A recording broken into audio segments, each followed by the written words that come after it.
어렵죠. 그리고 지난주에 그랬죠. 아무 때나 아멘 하지 말라고. 성경 말씀은 다 옳지만 그 옳음이 무엇을 목표로 하고 있고 그 용도가 무엇인지 모르고 아무 때나 읽어놓고 아멘 하면 그 위험합니다.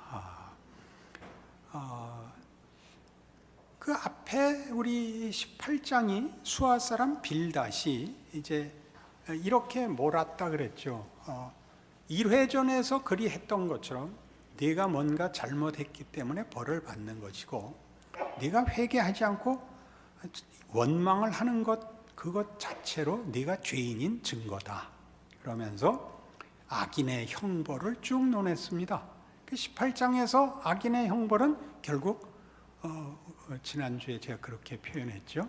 지구를 떠나거라 라는 식으로 이제 이렇게 질타하는 소리가 됐죠. 예를 들면 18장 14절에 보듯이 그가 의지하던 것들이 장막에서 뽑히며 그는 공포의 왕에게로 잡혀가고 그에게 속하지 않은 자가 그의 장막에 거하리니 유황이 그의 처소에 뿌려질 것이며 밑으로 그의 뿌리가 마르고 위로는 그의 가지가 시들 것이며 그를 기념함이 땅에서 사라지고 거리에서는 그의 이름이 전해지지 않을 것이며 그는 광명으로부터 흑암으로 쫓겨 들어가며 세상에서 쫓겨날 것이며 그는 그의 백성 가운데 후손도 없고 후예도 없을 것이며 그가 거하던 곳에는 남은 자가 한 사람도 없을 것이라. 이게 전부 다 악인의 말로에 관한 말하자면 경고였습니다. 그러니까 악한 자는 다 뽑히고 쫓겨날 것이라. 그것에 대하여 이제 욥의 대답은 이겁니다. 그렇게 간단한 문제가 아니다는 것이죠. 우리는 앞에서 이미 욥이 죽기를 바랐던 것을 지나왔습니다. 내가 너무 고통이 심해서 차라리 죽었으면 좋겠다. 그러면서도 19장의 답을 보면 너희는 내 친구이면서 어찌 그럴 수가 있느냐. 그리고 내가 당하는 고통이 얼마나 참혹한지 아느냐. 지구에서 쫓겨나는 고통보다 더 심한 이런 고통을 받고 있다. 그게 13절 이하에 나오는 관계의 단절입니다. 관계의 단절. 나의 형제들이 나를 멀리 떠나고 나를 아는 사람들이 다 낯선 사람이 되고 내 친척은 나를 버리고 친지들은 나를 잊고 내 집에 있는 사람들이 나를 몰라보고 내 종이 불러도 대답하지 않고 내 아내와 자식도 나를 대접하지 않고 어린아이들도 업신여기고 조롱하고 가까운 친구들이 나를 미워하고 사랑하는 사람들이 원수가 되고 그 관계의 단절이 갖는 고통을 호소합니다. 그것은 물론 이제 더 깊이 하나님과의 관계의 단절에 대한 완곡한 표현인 것입니다. 우린 이미 앞에서 봤듯이 하나님, 나 같은 것이 범죄한들 하나님께 무슨 지장이 있다고. 그게 뭐 하나님께 뭐 그렇게 큰 문제라고 이렇게 표적을 삼으시고 이렇게 침 삼킬 동안도 놓아두지 않습니까? 라는 그 비명을 이미 들었습니다. 그러고도 계속되는 논쟁이죠.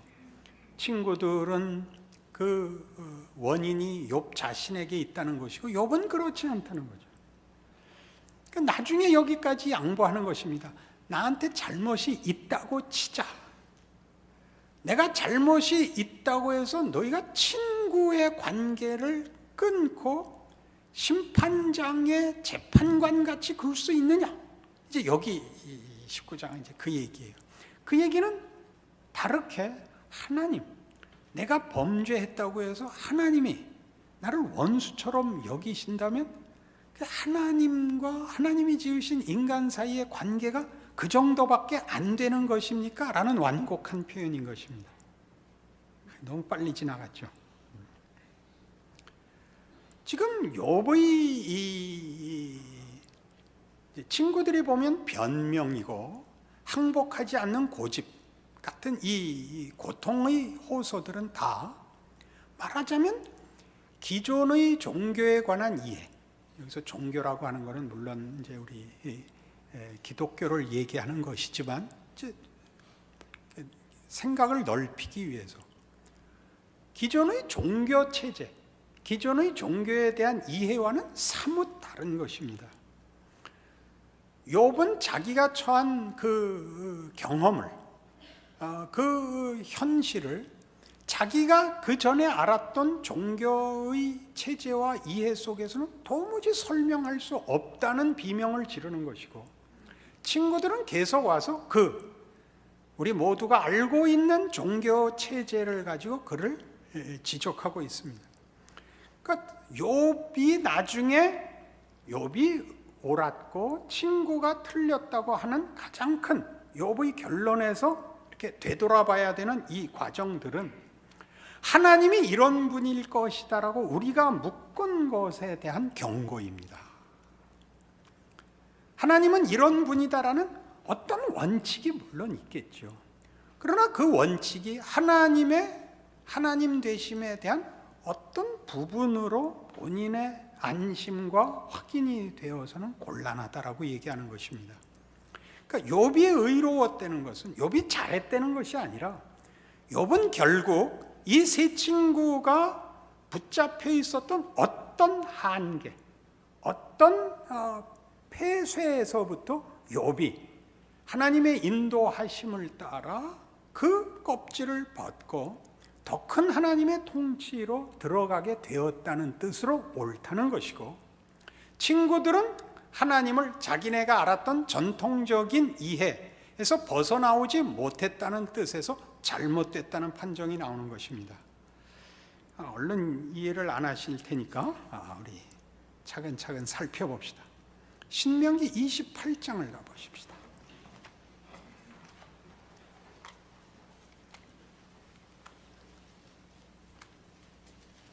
유명한 신명기의 축복과 저주에 관한 하나님의 그 약속입니다.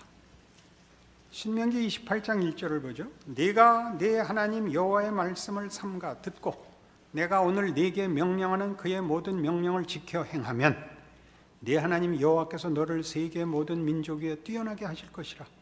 네가 네 하나님 여호와의 말씀을 청종하면 이 모든 복이 네게 임하여 네게 이르리니 성읍에서도 복을 받고 들에서도 복을 받을 것이며 네 몸의 자녀와 네 토지의 소산과 네 짐승의 새끼와 소와 양의 새끼가 복을 받을 것이며 네 광주리와 떡반죽 그릇이 복을 받을 것이며 네가 들어와도 복을 받고 나가도 복을 받을 것이니라. 잘 알고 있는 구절이죠. 15절 이하는 뭔가 볼까요? 네가 만일 네 하나님 여호와의 말씀을 순종하지 아니하여 내가 오늘 네게 명령하는 그의 모든 명령과 규례를 지켜 행하지 아니하면 이 모든 저주가 네게 임하며 네게 이를 것이니 네가 성읍에서도 저주를 받으며 들에서도 저주를 받을 것이며 또 네 광주리와 떡반죽 그릇이 저주를 받을 것이요 네 몸의 소생과 네 토지의 소산과 네 소와 양의 새끼가 저주를 받을 것이며 네가 들어와도 저주를 받고 나가도 저주를 받을 것이라. 신명기의 약속입니다. 구약은 내내 어떤 의미에서 이 신명기 약속을 기준으로 하는 역사 해석입니다. 구약이죠. 그럼 여러분, 제가 하나 질문을 던질 테니까 여러분 스스로에게 대답을 하십시오. 하나님이 이 원칙을 지키는 게 좋습니까? 이 원칙을 안 지키는 게 좋습니까? 여러분 스스로 어떻습니까? 지키는 게 좋다 그러는 사람은 잘난 사람이죠. 안 지키는 게 좋다 그러는 사람은 이 후자 저주의 약속에 저촉되는 사람이죠. 그럼 쉽죠. 분명하죠. 내가 하나님의 뜻을 순종했으므로 이 복을 받는 것이라.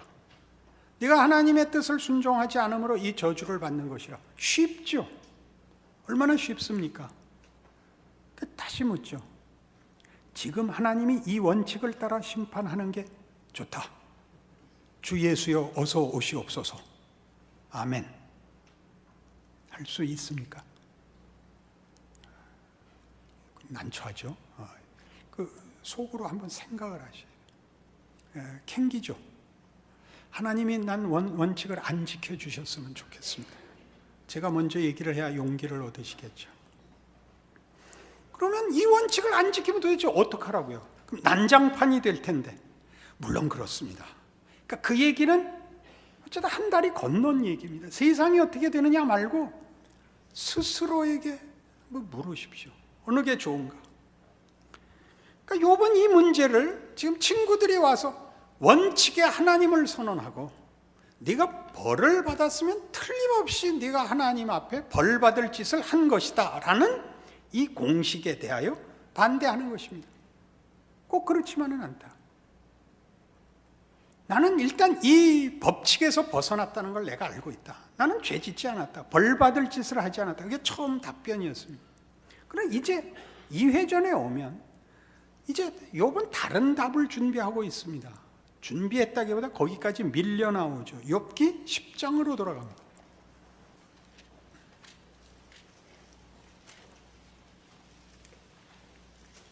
욥기 10장 9절로 오십시다.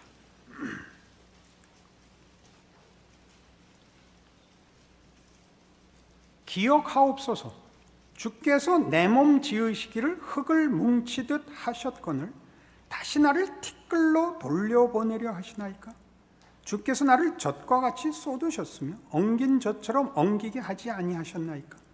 피부와 살을 내게 입히시며 뼈와 힘줄로 나를 엮으시고 생명과 은혜를 내게 주시고 나를 보살피심으로 내 영을 지키셨나이다. 그러한데 주께서 이것들을 마음에 품으셨나이다. 이 뜻이 주께 있는 줄을 내가 아나이다. 이게 무슨 얘기예요? 하나님, 원래 저는 아무것도 아니었습니다. 저는 티끌이었습니다.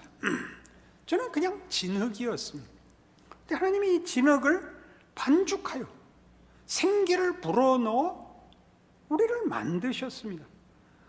그리고 잘하나 못하나 지켜보다가 잘하면 복 주고 못하면 없애려고 그러면 그 일을 하셨단 말입니까? 이제 여기까지 왔단 말입니다. 자, 이거 어떻게 하실 겁니까? 하나님이 작품을 만드시고 어떻게 하나 보고 없애고 상 주고 하는 그것을 위하여 그의 창조를 동원했단 말입니까? 그의 창조가 진품이 되는지 뭐라 그럽니까? 진품의 반대는 위품이 되는지 그렇게는 안 하는데 뭐라 그러나 그거를 위해서 창조를 발휘하셨단 말입니까? 까지 이제 온 겁니다. 그럼 조금 복잡해졌죠. 원칙보다 더 큰 창조의 힘, 없는 것을 있게 만드신 힘이 기껏 어떤 판정을 위하여, 어떤 선택을 위하여 남겨진 일에 불과하단 말입니까? 여기까지 오는 겁니다. 그래서 우리 오늘 본 욥기 19장에서는 이 의문과 도전과 말하자면 밀려 나온 자리에서 그가 알지 못하는 이런 고백을 하게 됩니다. 19장 23절 이하죠. 나의 말이 곧 기록되었으면 책에 씌어졌으면 철필과 납으로 영원히 돌에 새겨졌으면 좋겠노라. 내가 알기에는 나의 대속자가 살아계시니 마침내 그가 땅 위에 서실 것이라. 내 가죽이 벗김을 당한 뒤에도 내가 육체 밖에서 하나님을 보리라. 내가 그를 보리니 내 눈으로 그를 보기를 낯선 사람처럼 하지 않을 것이라. 내 마음이 초조하구나. 이건 분명히 부활신앙입니다. 그러나 구약에서 부활신앙이라는 건 대단히 모호하고 감춰져 있습니다. 우리가 부활신앙을 신약 성도로서 알고 있는 입장에서 봐야만 이 말이 이해가 되는 놀라운 말입니다. 이 25절에서 27절에 내가 알기에는 나의 대속자가 살아계시니 마침내 그가 땅 위에 서실 것이라. 내 가죽이 벗김을 당한 뒤에도 내가 육체 밖에서 하나님을 보리라. 내가 그를 보리니 내 눈으로 그를 보기를 낯선 사람처럼 하지 않을 것이라. 내 마음이 초조하구나. 우리 번역이 잘못된 것이 아니라 이렇게 이해가 쉽지 않게 됐는데 조금 이해하기 좋게 한 번역을 제가 읽겠습니다. 이건 어느 주석가의 번역입니다. 내가 나의 구속자가 살아계심을 아나니 마지막이신 이가 티끌을 위하여 서실 것이라. 내가 깨어난 후에 일이 이러하리니 나의 육체로부터 내가 하나님을 보리라. 그가 내 편 되심을 내가 보리니 그를 내 눈으로 볼 것이요 외인되지 아니하리라. 많이 분명해졌죠? 말하자면 욥이 지금 자기가 죽음을 통과하고 있고, 그리고 그 다음에 다시 부활이 있다고 넉넉히 추정할 수 있는 식의 어떤 고백을, 어떤 자기도 모르는 어떤 이해를 가지고 있습니다. 마지막이시니가 티끌을 위하여 서신다. 아까 티끌로 나를 다시 보내십니까? 티끌로 나를 만드셨는데 다시 티끌로 보내려 하십니까? 라는 욥기 10장과 같은 단어입니다. 우리를 위하여 구속자가 서실 것입니다. 그를 내가 죽고 다시 살아서 볼 것이요, 그거를 낯설어 하지 않을 것입니다. 욥이 가는 길은 욥이 이해하는 것으로, 그리고 이 지금 25절에서 27절까지의 그의 비명 같은 어떤 고백 속에서 창조와 죽음과 부활로 이어지는 인간의 어떤 완성의 과정을 우리가 섬광처럼 만나고 있습니다. 그래서 이런 일이 가능하려면 우리가 앞에서 봤던 신명기적 원칙에서는 죽음은 곧 심판이었고 끝이었습니다. 그죠? 자라면 장수하고 후손을 축복으로 받고, 불순종하면 그가 죽고 후손도 없고 잊혀지는 것입니다. 그러나 여기는 죽음 다음이 있고, 죽음 다음으로 가는 길을 욥이 걷고 있다고 고백하는 장면입니다. 그럼 앞에 있었던 신명기 사관과는 전혀 다른 기독교에 대한 이해가 없이는, 성경의 약속이 없이는, 이렇게 우리의 신명기에서 약속한 하나님을 순종하면 혹은 거역하면 이라고 되어 있는 이 한계를 벗어날 수 있는 방법이 없고, 욥은 자신이 당한 지금의 고통을 설명할 길이 없고 그 가치를 이해할 길도 없으며 욥기의 결론도 우리가 이해할 수가 없게 됩니다. 시편 103편에 가죠. 거기 하나의 답이 제시되고 있습니다.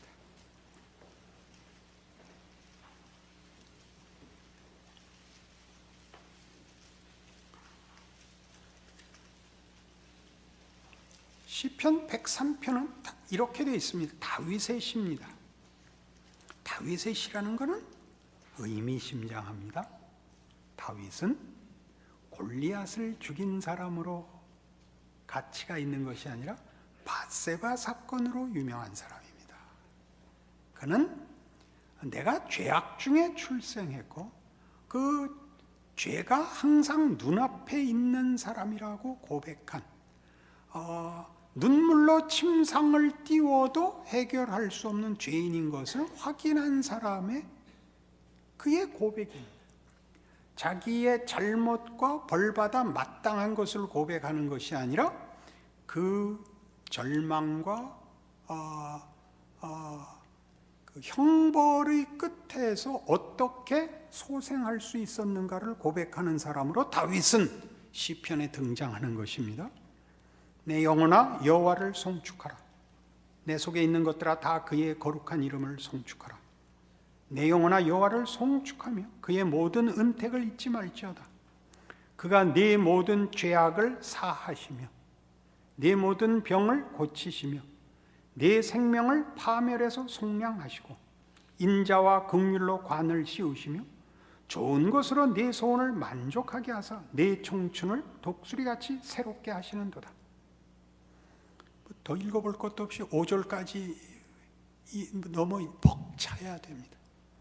신명기에서 봤던 내가 이렇게 하면이라는 조건절이 없어집니다. 하나님 되시는 하나님의 거룩하심과 능력과 그의 성품과 열심으로 내 모든 죄악을 사하시고 내 모든 병을 고치시고 내 생명을 파멸해서 속량하시고 인자와 긍휼로 관을 씌우시고 좋은 것으로 네 소원을 만족하게 하사 내 청춘을 독수리같이 새롭게 하시는도다.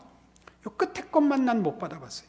내 청춘을 독수리같이 새롭게 하신다. 이건 아직 못 받았는데 앞에 건 내가 다 알겠어요. 어떠세요? 계속 보실 필요가 있어요. 여호와께서 공의로운 일을 행하시며 억압당하는 모든 자를 위하여 심판하시는도다. 그의 행위를 모세에게, 그의 행사를 이스라엘 자손에게 알리셨도다. 여호와는 긍휼이 많으시고 은혜로우시며 노하기를 더디하시고 인자하심이 풍부하시도다. 자주 경책하지 아니하시며 노를 영원히 품지 아니하시리로다. 우리의 죄를 따라 우리를 처벌하지는 아니하시며 우리의 죄악을 따라 우리에게 그대로 갚지는 아니하셨으니 이는 하늘이 땅에서 높음같이 그를 경외하는 자에게 그의 인자하심이 크심이로다. 동이 서에서 먼 것 같이 우리의 죄과를 우리에게서 멀리 옮기셨으며 아버지가 자식을 긍휼히 여김같이 여호와께서는 자기를 경외하는 자를 긍휼히 여기시나니 이는 그가 우리의 체질을 아시며 우리가 단지 먼지뿐임을 기억하심이로다. 이 지금은 하셔야 돼요. 아멘입니다. 안 한다고? 아멘입니다. 자, 이제 물읍시다. 하나님이 원칙을 지키셨으면 좋겠습니까? 안 지키셨으면 좋겠습니까? 생각해보세요. 하나님이 원칙을 지켰으면 좋겠어? 안 지켰으면 좋겠어? 어느 원칙? 어느 원칙? 시편 103편에 우리 이제 만나면 그러는 게 103. 하나님은 질서의 하나님이에요. 신명기 28장이 필요해. 뭐가 있죠? 갈라디아서 6장 7절에 뭐예요? 하나님은 만홀히 여김을 받지 아니하시나니 사람이 무엇으로 심든지 그대로 거두리라. 이것은 하나님의 공의예요. 하나님의 대원칙이야. 그러나 그게 전부가 아니야. 원칙과 법이 전부가 아니야. 그것을 만드신 하나님이 어떤 분이냐요. 그것은 전체의 질서를 위해서 필요한 뼈대지만 거기에 살을 붙이셔. 그는 자비로우시며 은혜로우시며 노하기를 더디하시며 인자와 긍휼이 풍성한 하나님이에요. 법을 어떻게 쓰느냐야. 이 둘의 조합의 하나님 앞에서 하나님은 선하시고 의로우시고 성실하세요. 그리고 거룩하세요. 이게 구약에서 욥기의 몫이에요. 다만 법이 사람을 죽이기 위하여 쓰이지 못하도록 막는 하나님의 자기 계시예요. 얼마나 고마워요. 표정들이 나빠요. 전통적 종교 이해에서 대부분 맨 먼저 배우는 게 신명기 28장이야. 그건 우리 모두가 가지는 종교란 도덕보다 더한 것이라고 생각을 해요. 옳고 더 옳은 것이지. 기독교는 그렇게 얘기 안 해요. 옳고 더 옳은 것이 아니라 선하고 용서하는 거예요. 도덕이 할 수 없는 것. 도덕은 용서가 없어요. 도덕이 왜 필요 없겠어요? 용서가 무질서를 용납하는 것이겠어요? 아무르면. 그러나 도덕은 결국은 모두를 죽여요. 도덕은 옳지만 살려야 돼요. 용서하고 돌이키고 회복시키는 거예요. 그 둘의 관계를 우린 늘 틀려. 자기에게는 용서를, 타인에게는 심판을. 그러면 안 되지. 그럼 자신에게 심판을 그렇게 해도 안 돼요. 어느 곳에서나 은혜를 구하고 하나님의 공의가 은혜 아래에서 힘을 쓰게 해 주십사고 기도할 줄 알아야죠. 그게 우리의 자리매김이요, 우리의 고백이요, 우리의 인생인 거예요.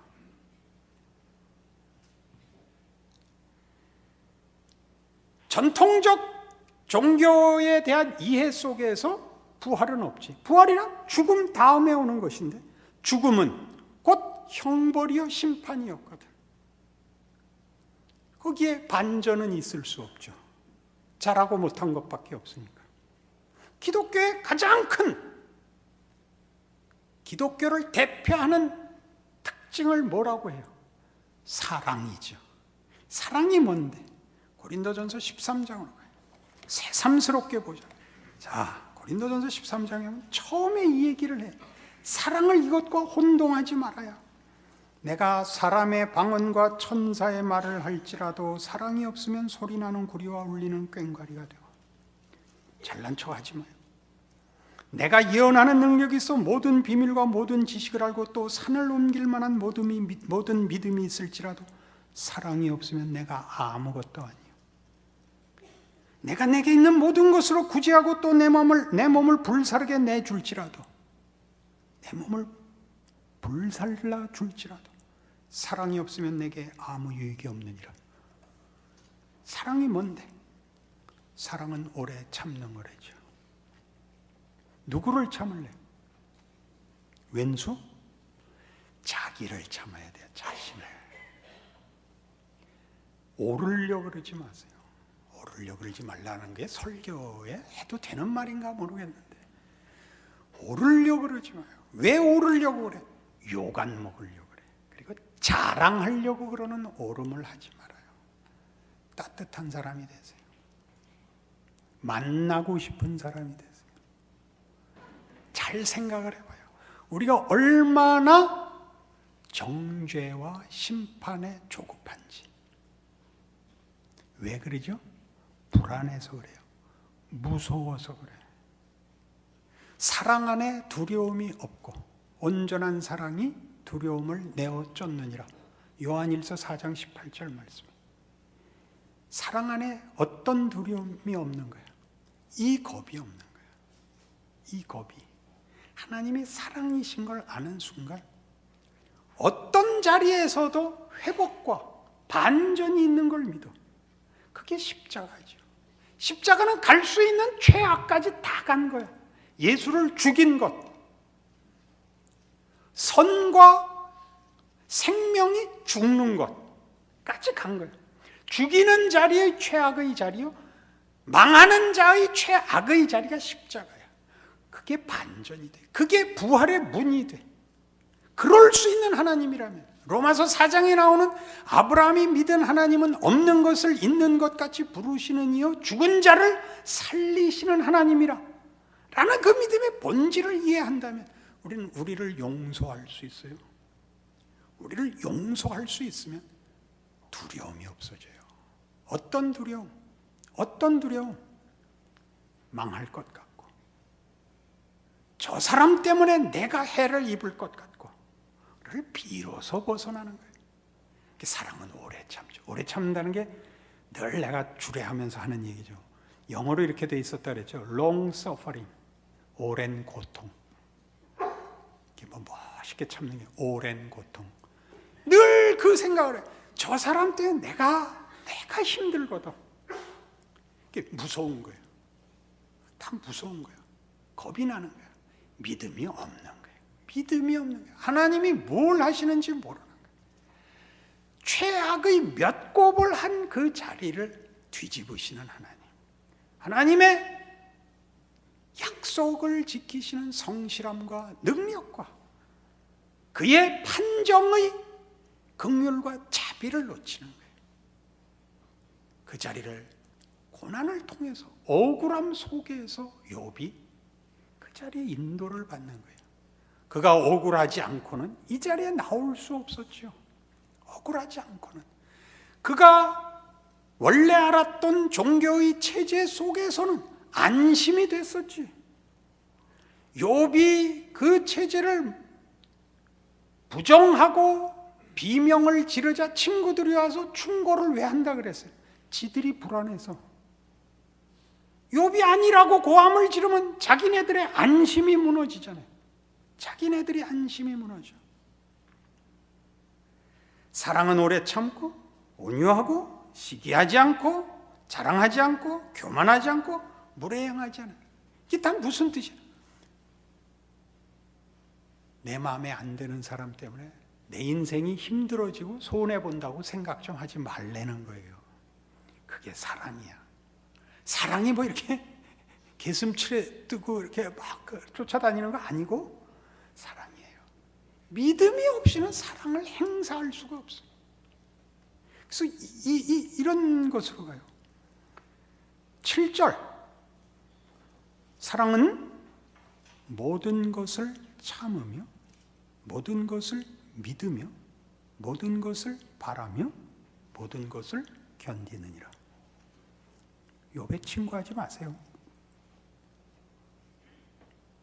욥의 비명이 갖는 그 가치를 이해하세요. 우리 인생의 억울함과 너무나 큰 짐과 큰 상처와 고통들이 나를 어디로 인도하시는가 보세요. 나를 어디로 인도하는가. 모든 신자들의 신앙의 발전은 다 고통과 상처 속에서 이루어지고 있어요. 왜? 부활은 죽지 않고는 갈 수 없는 나라예요. 뭐가 죽어야 돼?